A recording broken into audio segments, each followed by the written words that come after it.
Can't Tear My Eyes From You, Chapter 9. Billboard Row, Part 1.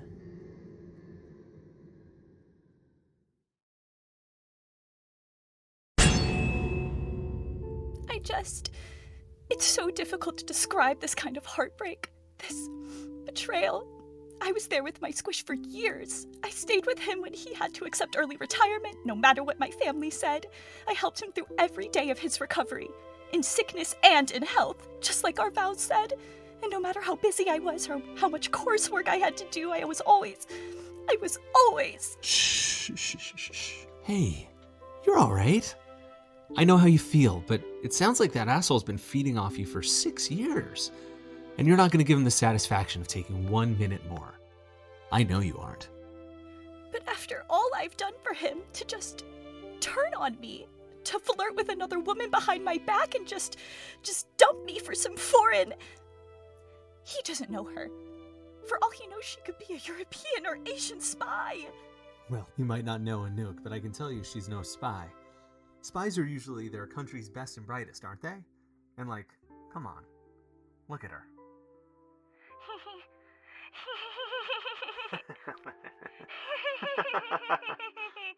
Thank you, Mr. Cruz. You've been so kind throughout all of this. Hey, Mr. Cruz? Come on, Holly. I think we've been through too much together for formalities. Call me Dennis, please. All right, Dennis. Murdock? Murdock, you can't keep watching that. It's going to drive you insane. It's not real. You have to remember that. They sound like Dennis and Holliday, but it's just the algorithm, wearing their faces. And Jedediah knew it would torture us. That's the only reason he gave us that tablet in the first place. That's why the only videos on it are of those things that look like our loved ones. And we can't give him the satisfaction. We can't. That's good. That's a big step. Now just open the door and hand me the tablet so I can... It's so difficult to describe this kind of heartbreak. This betrayal. I was there with my squish for years. I just wish I stayed with him when he had to you'd let accept me... retirement, no matter what my family said. I helped him through every day of his recovery, in sickness and in health. Well, just like our vows said. just And no matter try how to busy I remember was, there's how much still a coursework world I had to outside do, that I was bathtub, please. always... I mean, didn't your parents ever tell you that you'd rot your brain staring at a screen all day? Mine did, and God, what would they think of me now?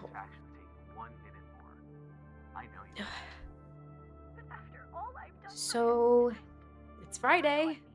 Episode 2 must have aired last night, and we filmed the day before that, so you've made it 2 days. 2 days in the worst kind of hell I know of. Maybe this is wrong to say, but there's something good to me about counting the days.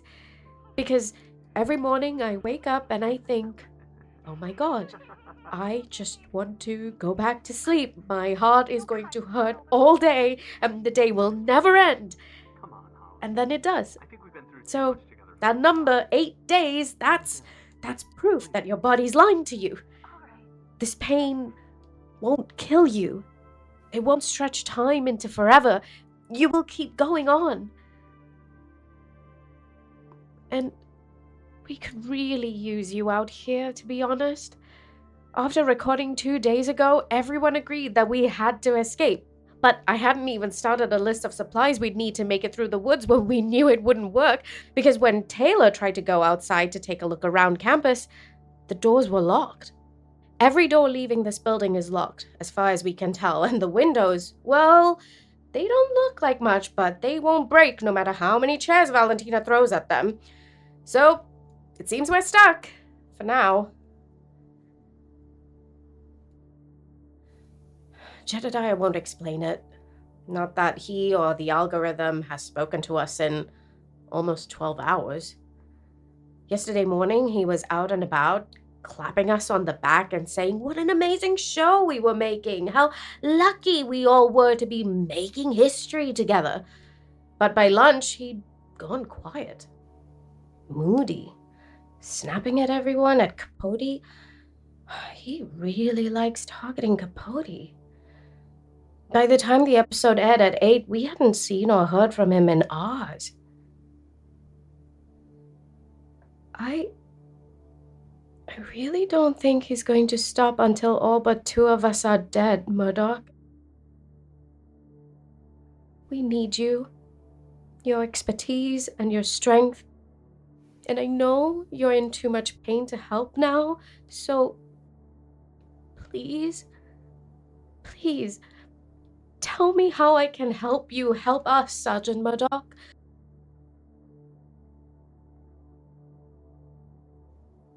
I'm sorry. It feels so silly to call you Sergeant, given that this game is forcing us to be, well, we should get to know each other at least a little. So, could you tell me your first name at least? Could we start there? Murdock?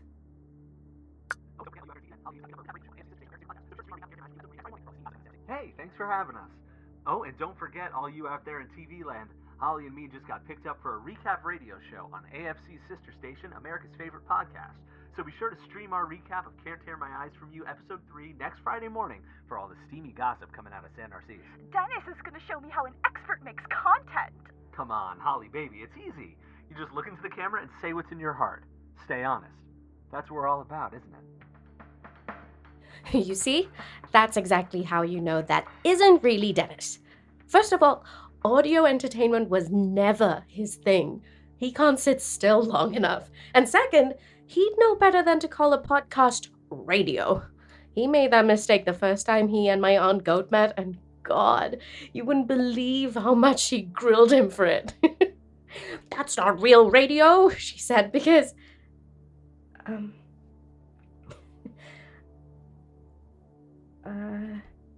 Murdock? Would you mind if I told you a little bit about my Aunt Goat? It's hard to remember there's still a world outside San Narcisse, but I think maybe sharing ourselves like this might help.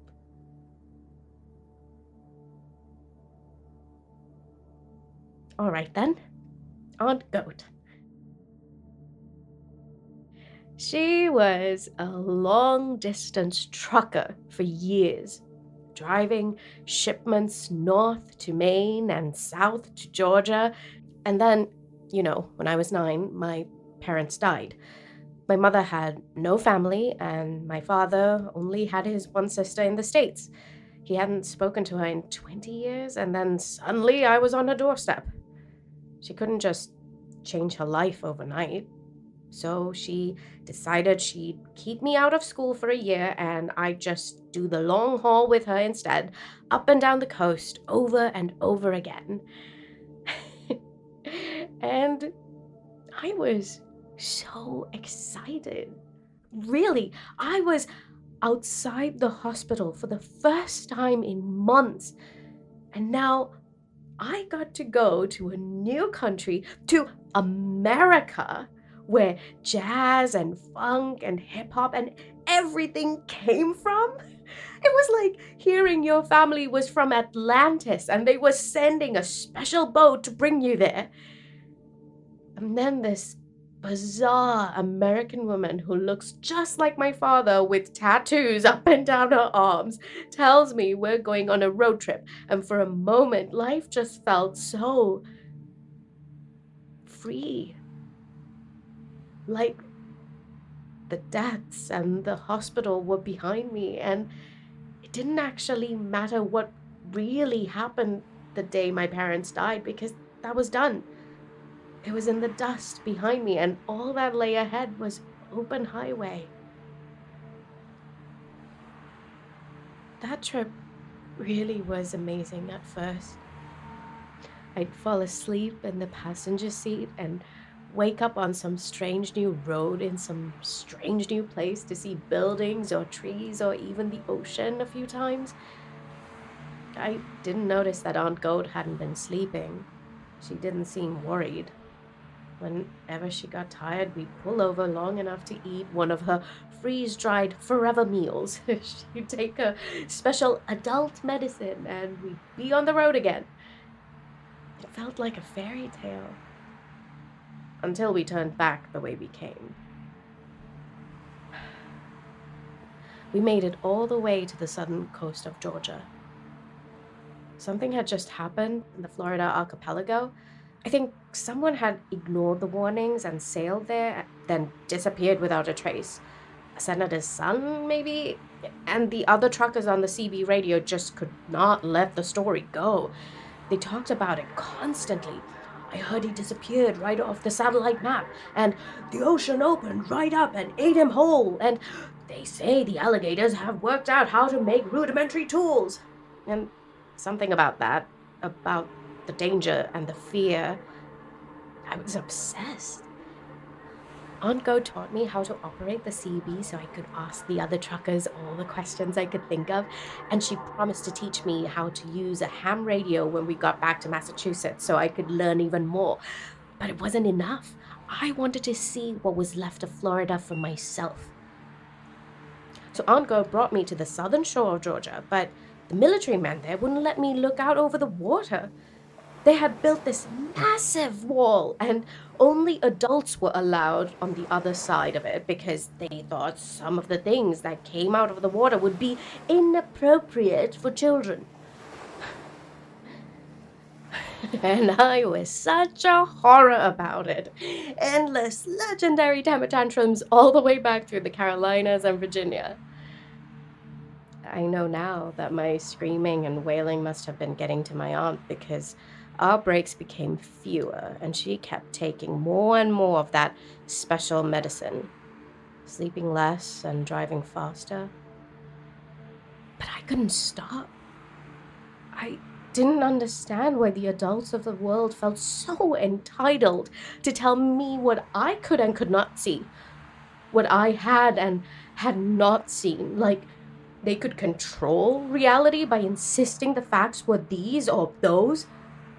Whatever was in the water was there, whether or not a 9-year-old girl saw it, and if everyone else could see it, if I should get to too, because if it was as horrifying as the stories on the radio, then that might mean what I saw in that opera house the day my parents and all those people died.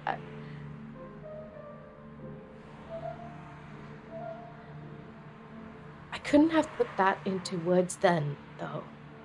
So instead, I complained constantly about every tiny thing annoying me. How hot it was in her truck, and how the seats itched, and how I hated her forever meals, and how I wanted to go home right now. It got so bad that the other truckers on the radio couldn't stand it either, and my aunt didn't know what to do with me, so one of them finally suggested, "Why don't you bring her to Billboard Row? Kids love Billboard Row." Sorry, you said you live in Arkansas, right?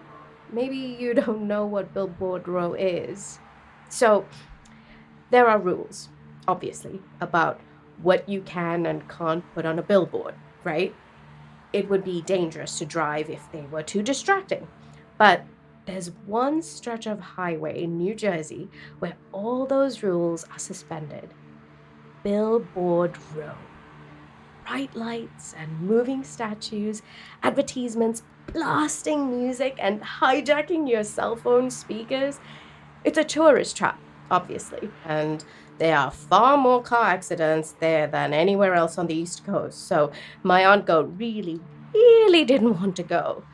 But I was persistent. I didn't care about billboards, but I cared very much about getting my way after I'd been denied Florida. So she agreed eventually. But we would have to go late at night when there were the fewest other cars on the road.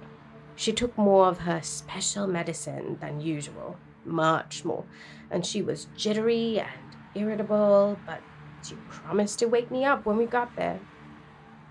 And I don't know why I woke up when I did, but my first thought was, oh my god, up ahead, that's Florida. I saw a beach and waves, orange trees, a happy alligator in sunglasses reclining on a beach chair. That's Florida, and it isn't scary at all. And if that's less scary than we thought, then maybe the opera house had been less scary too.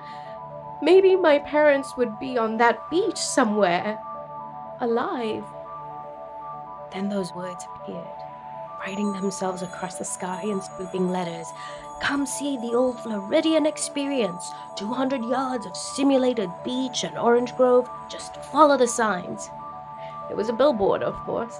The biggest billboard I'd ever seen. So big, it looked like you could drive right into the sea, and so bright, it spilled daytime onto the road in front of it. And our truck was drifting out of its lane and straight towards it, straight off the highway. When I looked up at Aunt Goat, I saw that her eyes were open, but from the way she was breathing, I wouldn't call her awake. I told her we were going to drive off the road, and all she said to me was, "We're here." It wasn't until I hit her that she snapped out of it and pulled over.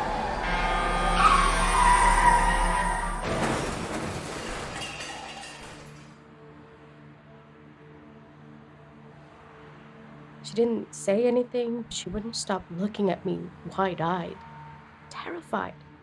She mumbled something about my father I couldn't hear, and then told me we'd be staying the night right there, in the truck on the side of the highway. I exploded at her, but it didn't make a difference. She was so exhausted. She hadn't slept in days, had been taking those amphetamines instead, and it had all finally caught up to her. The only thing she could say was this: "It just looked so good, knock knock. That's the hard part. But you gotta take what's real every time, but ugly as it is, or else." And I don't know, or else what, actually. She fell asleep after that. And the next morning, she said she didn't remember what I was talking about.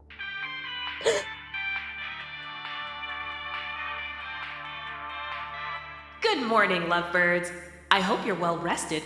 Remember that even between eliminations, you have to prioritize self-care so that you're refueled and ready to make a show that America can't stop watching. There's no elimination today, but that doesn't mean there isn't work to be done. Jedediah would like to meet with all of you in the games room on the second floor ASAP. Attendance is mandatory. See you there. Mandatory? Murdock? We have to go. I'm sorry, but it's going to get so much worse if you don't. So please? Please? Anouk, I thought I heard you in here. What do you think you're doing? Trying to get Murdock to come with me. I don't think Jedediah will like hearing that he's not coming. He's still in the bathtub? I'm ready to slap that man. Georgia, he's mourning. Well, I hope if I acted like this while I was mourning, you'd slap me too. He could have been useful yesterday. What's it matter? It's not like escape attempt number 2 went anywhere. Well, it could have. And it's not like he was about to lead the charge from his bubble bath. Mandatory means now! Get your keisters to the second floor pronto, or we do elimination 3 at high noon. Move it or lose it! That's enough. Georgia! Murdock! Sergeant Murdock! It's time to move out, soldier. Ugh! Fine! Then we'll have to leave him here. But Jedediah... Jedediah is why. I can't say I see the sense in saving your life 2 days ago just to endanger it again today, but you, me, and a forklift couldn't get him out of there, so our options are limited. Let's go. Capote's gonna be stubborn too. Still in the library? Do you know what time he went to bed? Because I don't. I went to sleep alone. I woke up alone. And he claims he slept, but you can't hide the all-nighter from an akabude. Ugh! Men and their fucking feelings, I swear.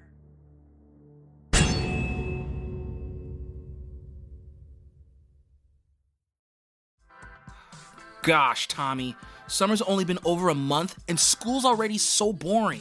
I know, Billy. The adults are always forcing us to sit still and do long division type things. They're always treating us like kids. I wish we could have adventures all year long. Did somebody say adventure? U.S. Army Chief of Staff? General Ricky Caruso? That's right, boys. I couldn't help but overhear your problem, what with the constant surveillance and your cell phones and all. And now I've got a question for you. Do you want to see a magical place where you never have to go to school again? Uh-huh. Are you tired of adults treating you like little kids all the time? Uh-huh. Are you 13 years of age or older? Yeah! Then follow me into my magical armored van and I'll make your wildest dreams come true. Yay!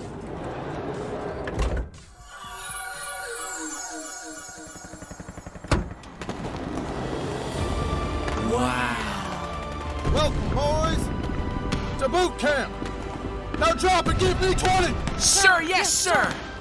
And let me tell you, kids, there's never a dull moment here at boot camp. You'll learn to drive a Jeep, fire a gun, overthrow a local government, and so much more. All to train you for a mandatory enlistment in the United States Army. Well, Tommy, they gave me my orders, and it's time for me to ship out to the front lines. But we just got here. That's because we don't want to waste your time here in boot camp. There's a whole wide world of front lines out there, so when you're adventure ready, we say it's adventure time. Billy here's already a well-trained soldier, aren't you, Billy? Sure am, General Caruso. Great. Just remember to point this end of the rifle away from you, okay? Oops. Thanks, General. It's stuff like this that shows me the Army really cares. Of course we do, kiddo. Now get out there and earn a Purple Heart, or don't bother coming back, all right? All right. So don't let the adults boss you around like you're just some kid. Convince your parents by any means necessary to bring you to your local recruitment center to join boot camp today. And I'll promise you this, you won't feel like a kid for long.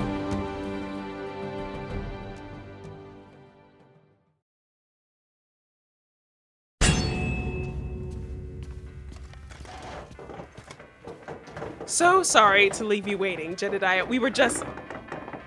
Excuse me? He threatened us to move faster, and he's not even here yet? That asshole better have a good excuse. Raine? I'm fine. Thank you, baby.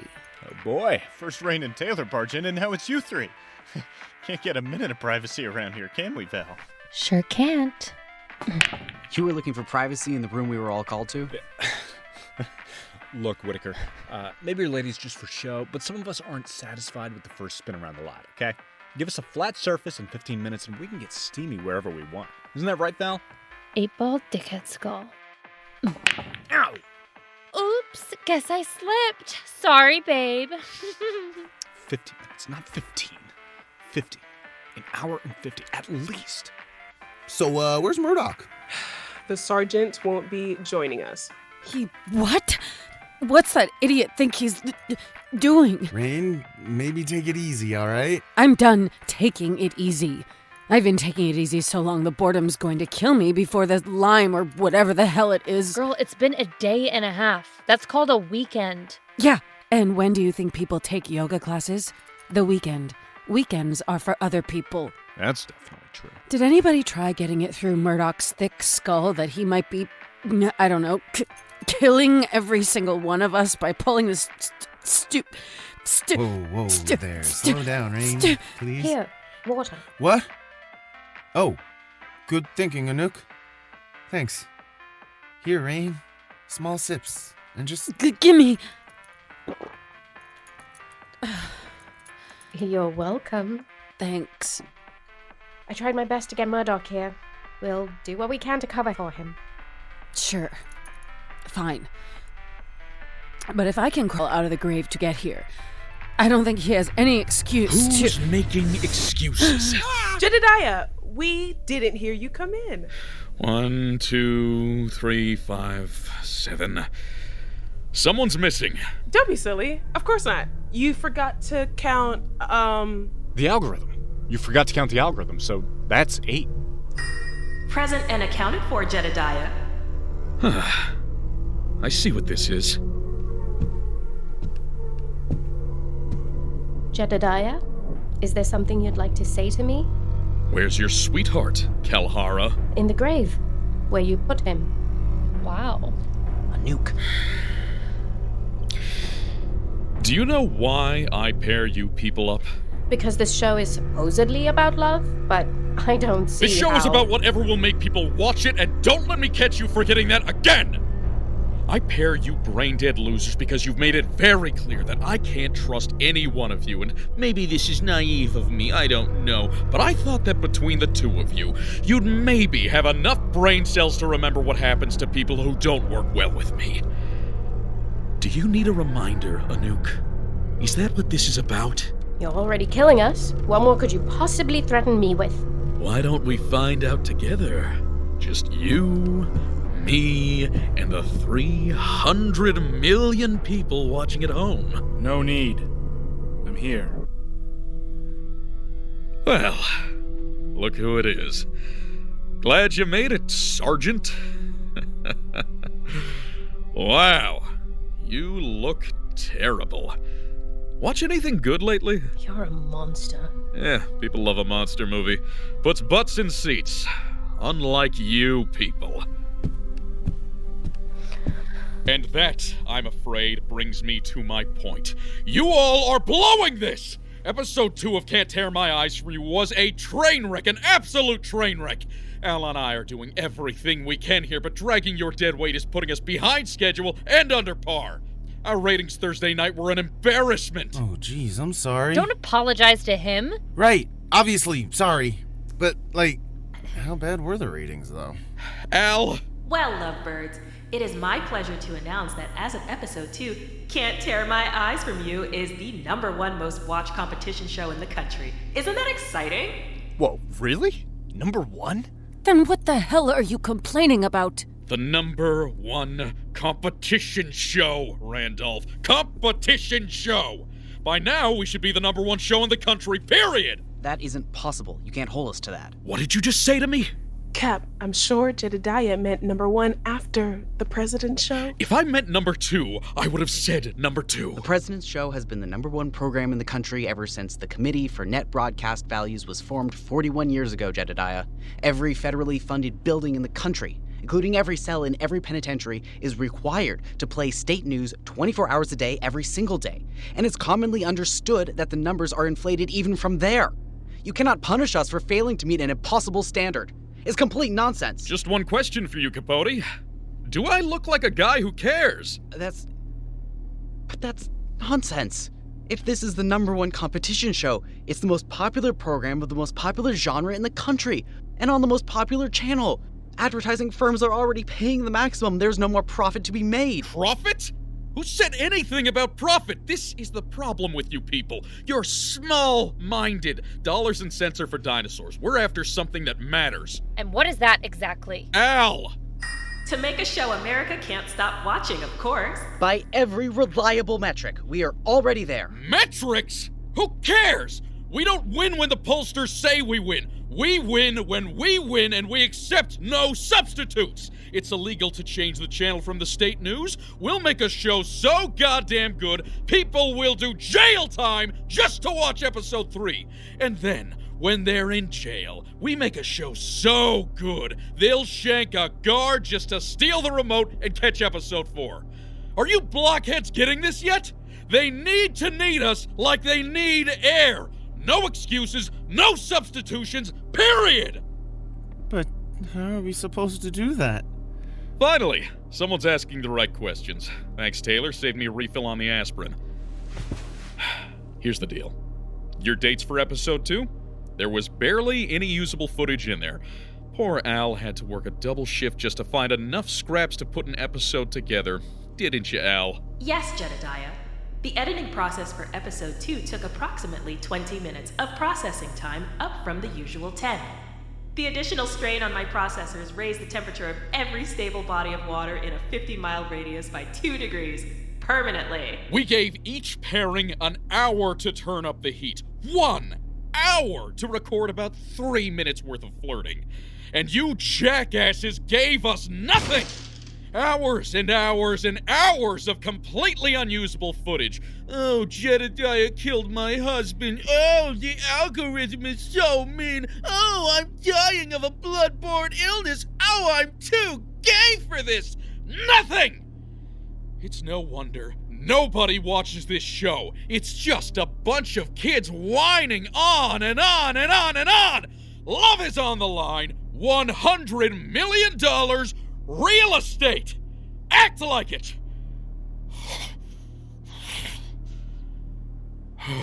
But I'm a reasonable man. Unlike you all, I know how to play ball. So maybe it's not your fault that none of you seem hungry for this game. Maybe it's ours, Al and me. Maybe it's honest to inspire you, to keep you hungry so the show comes out the way it's supposed to.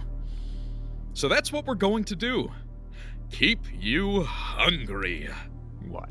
As in, you're going to raise the prize? No, Dennis L., as in exactly what I said. We're keeping you hungry. No more food. None. Not until we film episode 3 at the earliest. What? But you can't do that! You'll kill us! Name one thing a man has done that suggests he minds that, Taylor. Murdock, what are you doing? Got something you'd like to say to me, Sergeant? Murdock, no! God, is that a knife? Swiss Army, if I'm not mistaken. Or are we calling these American Army knives these days? See, Sarge, this is exactly the problem I'm talking about. How the hell is Jordan holding him back like that? Shut up, Dennis L. He's like a full foot shorter, and he's sitting down. Either help Murdock or shut up. No! Don't come closer! Well, sounds like now you get the score, at least.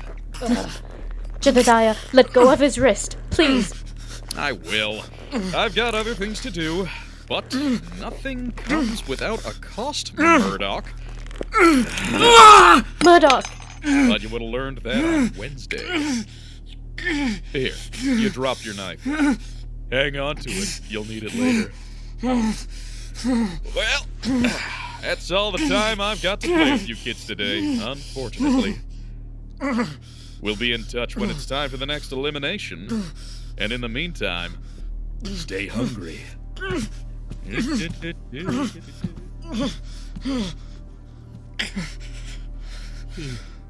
can't mean that, right? That they aren't going to feed us anymore? Of course he means it. He's No, I think Taylor's got a point. It doesn't make any sense. I mean, starving us out? It's a stunt, obviously. It has to be. Killing us off, making us, suffer for no reason? I mean, come on. It wouldn't be rational.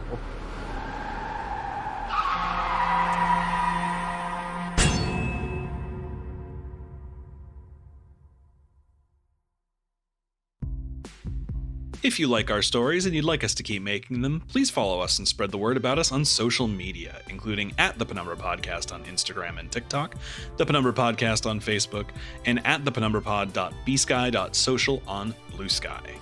If you have a little bit to spare, we have merch galore available for you to buy, including t-shirts, mugs, posters, recordings of live shows, official soundtracks, and so much more. You can find those at www.shopthepenumbrapodcast.com. The kind of support that helps us most of all, though, is a recurring monthly subscription over at the Penumbra Special Edition at thepenumbrapodcast.supercast.com. You can receive early ad-free episodes and a huge amount of behind-the-scenes content, including production scripts, commentaries, live streams, and so much more. We have all of this available for the same price on our old Patreon at patreon.com/thepenumbrapodcast as well, but we get a better rate on your contributions over at the Special Edition, so if you want your dollar to go farther in helping us, that's the place to go. We use your contributions to pay our actors and artists competitive rates, purchase equipment and license software that allows us to work and record remotely with a wide range of performers, and buy time to work obsessively on these stories to make them as good as they can be. If you want indie art to continue existing, please consider supporting it how you can. Thank you. And hey, speaking of behind-the-scenes content, one of our favorite awards is our companion podcast for Thirst, Wet Hot American Doomsday, where Harley and I chat with the actors and artists of Thirst. This week, we're talking about Personas with Josephine Moshiri Elwood and Stewart Evans Smith. because I'm also someone who, once I start rehearsal, I just don't do anything, because I believe that when I have hair, it's a blank slate, and I can just make the character into whatever I be. And that first day where I come in and my hair is cut and I'm shaved and whatever it's gonna be, people are like, "Oh my God, you're so handsome," and I'm like, "I know." I have been this whole time. Yes. Where have you been? Just because I haven't shared it with you doesn't mean I don't know. We'd also like to give special thanks to our endless gratitude tier supporters who give so generously to keep our show alive. Michaela Bear, Skyfire Forever, Radius Alna, the Werners thanking the Penumbra team for persevering and creating, June Gashoku, Raine and Pippin, Kiki's podcast patronage service, Gregory Seidman, Ari Berry, Jay Hull, Diana Kaz, Cortu, Desert Willow, Eden the Gay Bookworm, Spooter Newt, Jack M. Cohen, Tanya's Robot Repair, Chloe DeMoulin, Charlie Kane, Joey Minshew, In Memory of Spiral Opal, Genetic, and Emery's Jelly Bean. This episode of Thirst, Billboard Row Part 1, was performed by Melody Perera as Anouk Kalhara, Eleanore Cho Fellerhoff as Holliday Murdock, Joshua Elon as Dennis Cruz, Amanda Egbu as Georgia Whittaker, Marc Pierre as Sergeant Murdock and Kid 1, Stewart Evan Smith as Taylor Kelly and General Ricky Caruso, Stefano Perti as Dennis Lang, Josephine Moshiri Elwood as Valentina Ride, Quinn McKenzie as Capote Whittaker, Alexander Stravinsky as the host, and Tooky Kavanagh as the algorithm. The Can't Tear My Eyes From You theme was written by Harrison M. Beck. Our composer is Ryan Vibert. Our graphic designer is Jeff Wright. Our head of operations is Ginny D'Angelo. Thirst and the Penumbra podcast are created and produced by Harley Takagi-Kaner, our director and sound designer, as well as Kevin Vibert, that's me, our lead writer. For additional credits, including credits for ensemble roles, our script editing team, our transcripts, and more, check out the show notes for this episode. That's all the apocalypse we have time for today. Thanks for listening, and stay hydrated.